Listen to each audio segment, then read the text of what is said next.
All right, let's get into the amazing story of how a janitor's spicy idea changed snacks forever. Yeah, that's what his bosses asked. They had no idea he'd create a billion-dollar brand. So our story starts on the factory floor, and no one expected big ideas to come from him. He saw his community loved spicy food, just like his son, and that was his aha moment. So Richard and his family got to work in their kitchen, aiming for that perfect, natural heat. It burns good. That was the family's seal of approval. The recipe was finally perfect. But the local execs, they weren't having it. They actually laughed at his idea. So what does Richard do? He decides to go right over their heads, straight to the CEO. And you know what? The CEO was totally moved by his passion. He even asked for samples. So he and his wife hit the books. They had to be ready for the meeting of a lifetime. In the meeting, he just spoke from the heart.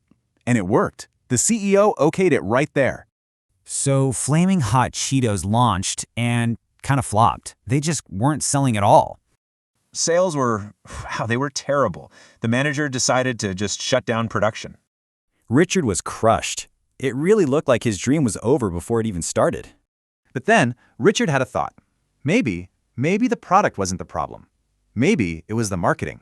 He took matters into his own hands, marketing the chips right to his own community. And wow, did it work. Word of mouth took off, creating a craze they just couldn't ignore. When the CEO saw this, he immediately put in an order for 8 million bags.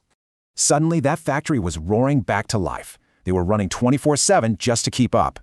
The snack was a massive hit. But here's the thing. Richard was still just a janitor. And that's when the CEO was waiting for him. This is the moment everything finally pays off. Right then, the CEO himself hung a new nameplate on an office door. Richard was promoted. The whole company gave him a standing ovation, from the factory floor to the boardroom. It makes you wonder, right? How often do we overlook genius just because it's not in the corner office?